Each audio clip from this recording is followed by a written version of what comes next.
नारायण हरि। गोविंद जी की अनुकंपा से, उनकी आज्ञा से आज हम कार्तिक मास की चतुर्दशों अध्याय की कथा का श्रवण करेंगे और 10वें दिन की कथा में प्रवेश करेंगे। आज की कथा में वेदों का उद्धार और प्रभु के मत्स्य अवतार की सुंदर लीला का वाचन होगा। अतः आप सभी सावधान होकर के सुने। पृथु ने कहा, हे देवर्षि, आप सब शास्त्रों के ज्ञाता हैं, अतः मुझे ये बताइए कि कार्तिक मास में एकादशी तिथि किस लिए श्रेष्ठ है। नारद जी बोले, प्राचीन काल में एक बार सत्यभामा ने श्री कृष्ण से यही प्रश्न पूछा था। देखिए, एकादशी तिथि का हमारे धर्म में बहुत बड़ा महत्व है। अब उस महत्व को जो है नारद जी बता रहे हैं सत्यभामा और श्री कृष्ण के संवाद के द्वारा। तब उन्होंने जो बताया था वह मैं तुमसे कहता हूँ। सत्यभामा बोली, है काल रूप, सभी महीने काल के अंग हैं, तब उनमें कार्तिक का महीना ही श्रेष्ठ कैसे हुआ, वह मुझे बताइए। एकादशी नामक तिथि की श्रेष्ठता का कारण भी बताइए। श्री कृष्ण बोले, तुमने बहुत अच्छा प्रश्न पूछा है, एकाग्रचित होकर के सुनो। अतः आप भी सावधान होकर के सुनिए। प्राचीन काल में शंखासुर नामक समुद्र का एक पुत्र बड़ा बलवान था। वह महाबली, बड़ा पराक्रमी था, तीनों लोकों को मथने की शक्ति रखता था। उसने देवताओं को जीतकर बाहर निकाल दिया तथा स्वर्ग पर अपना अधिकार कर लिया। इंद्रादि लोकपालों के अधिकारों को जब उसने छीन लिया, तब देवतागण भयभीत होकर सुमेरु पर्वत की गुफा में चले गए।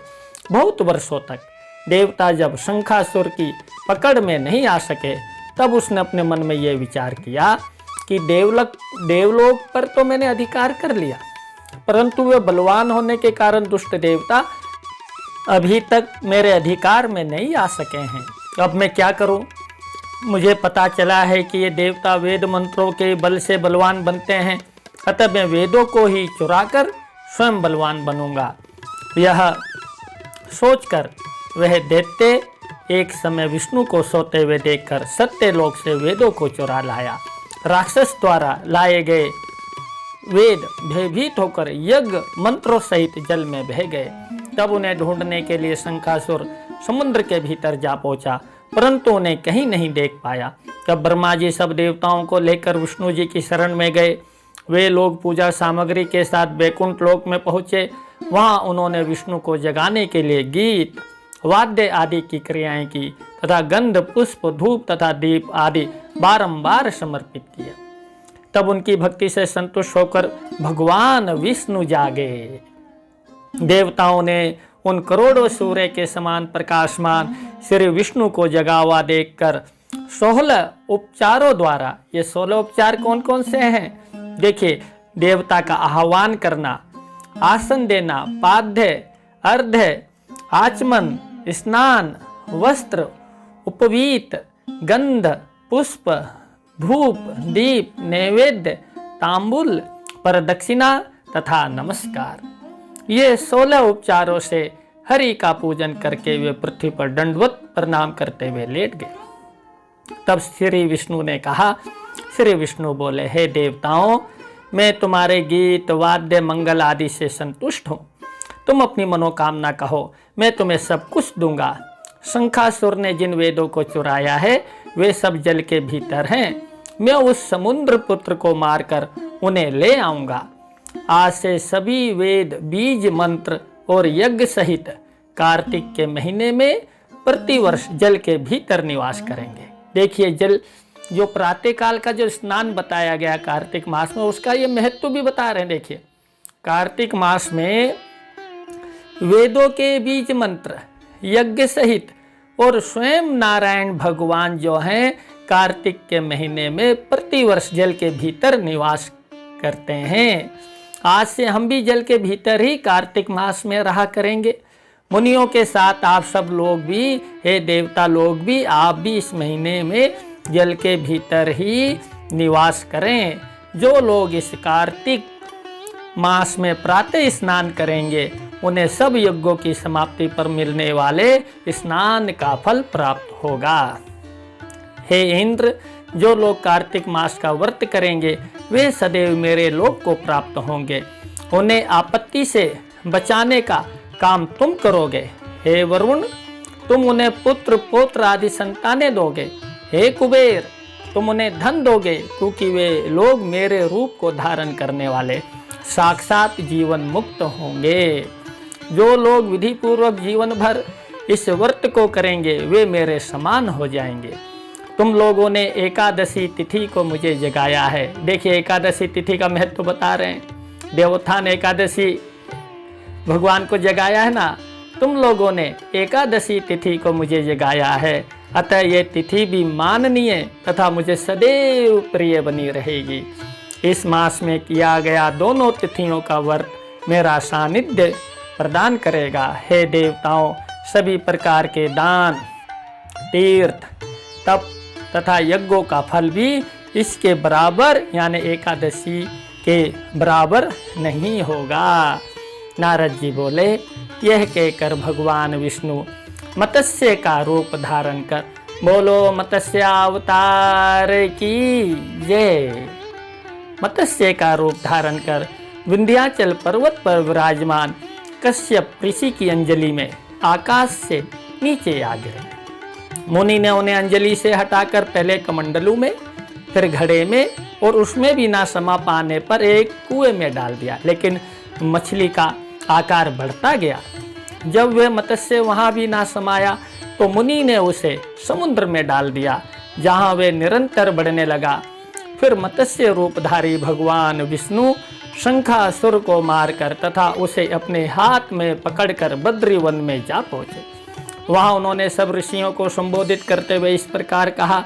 विष्णु जी बोले, अब तुम लोग जल के भीतर वेदों को ढूंढो और रहस्यों के साथ उन्हें समुद्र से बाहर निकाल लाओ। अब तक मैं देवताओं के साथ प्रयाग में रहूंगा। देखिए, प्रयाग की महिमा बताएंगे।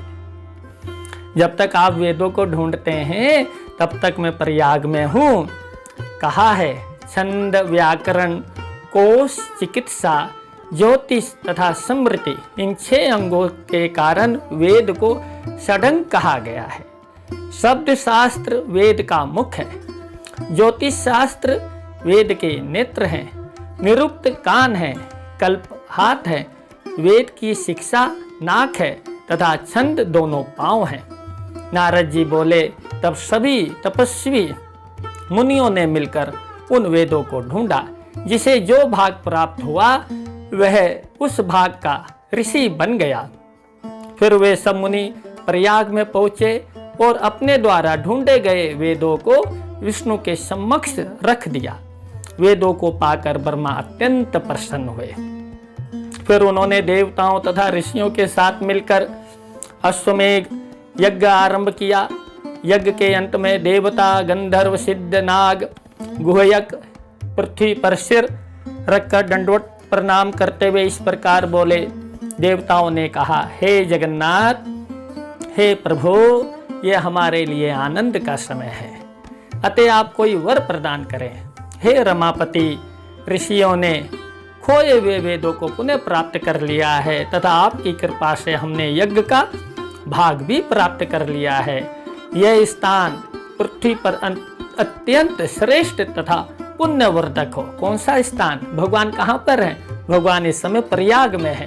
तो प्रयाग को महत्व देने के लिए ऋषि लोग विष्णु भगवान से प्रार्थना कर रहे हैं, वरदान मांग रहे हैं। आपकी कृपा से यह भूमि भुक्ति और मुक्ति देने वाला सिद्ध स्थान हो जाए। ये सभी कालों में महापुण्यदायक, ब्रह्म हत्या के पाप को नष्ट करने वाला तथा अविनाशी सिद्ध हो। विष्णु जी बोले, हे देवताओं, मेरा भी यही विचार है जैसा कि आपने कहा है। यह स्थान अत्यंत पवित्र तथा ब्रह्म क्षेत्र के नाम से प्रसिद्ध होगा। सूर्य वंश में उत्पन्न भगीरथ नामक राजा इस स्थान पर गंगा को लाएंगे तथा कालांतर में यहाँ गंगा और यमुना का संगम भी होगा। अब आप लोग भी ब्रह्मा सहित हमारे साथ यहीं रहें। ये तीर्थराज नाम से प्रसिद्ध महातीर्थ बनेगा। इस तीर्थराज में किए गए दान, तप, व्रत, होम, जप तथा पूजा आदि क्रियाएं अनंत फलदायक होंगी। वो सदैव मेरा सानिध्य दिलाएंगी। अनेक जन्मों के किए हुए ब्रह्म हत्या आदि पाप भी इस तीर्थ को देखते ही तुरंत नष्ट हो जाएंगे। यहाँ शरीर त्यागने वाले लोग मेरे समीप आएंगे तथा मुझ में मिलकर पुनर्जन्म प्राप्त नहीं करेंगे। जो लोग प्रयाग में आकर अपने पितरों के लिए श्राद्ध करेंगे, उनके सभी पितर मेरे लोक को पाएंगे। यह स्थान स्नान करने वालों को सदैव महान फलदायक होगा। जो लोग मकर राशि यानी मकर संक्रांति के दिन सूर्य में प्रातःकाल यहाँ स्नान करेंगे, उनके सभी पाप नष्ट हो जाएंगे। मकर राशि के सूर्य वाले माघ मास में जो लोग यहाँ प्रातः स्नान करेंगे, उनके दर्शन मात्र से ही पाप इस प्रकार नष्ट हो जाएंगे जिस प्रकार सूर्य को देखते ही अंधकार नष्ट हो जाता है।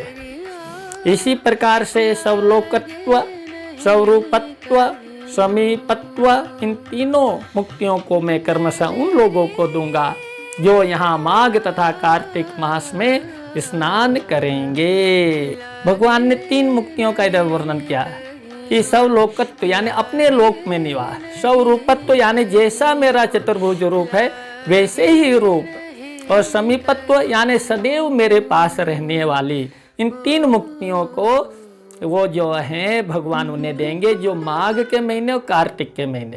ये दोनों महीने कैसे हैं प्रयाग में? कार्तिक महीने में भगवान प्रयाग गए और माघ के महीने में वहाँ पे ये यज्ञ किया गया जब वेद मिल गए। इसलिए दोनों महीनों की, दोनों माह की महिमा जो है भगवान बता रहे हैं।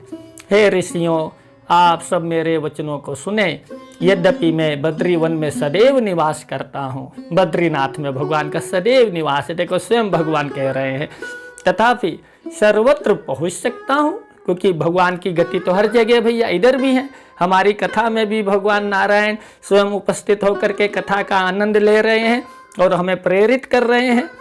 अन्य स्थानों पर 10 वर्षों तक तपस्या करने से जो फल मिलता है वह फल आप लोग प्रयाग में एक ही दिन में प्राप्त कर सकते हैं।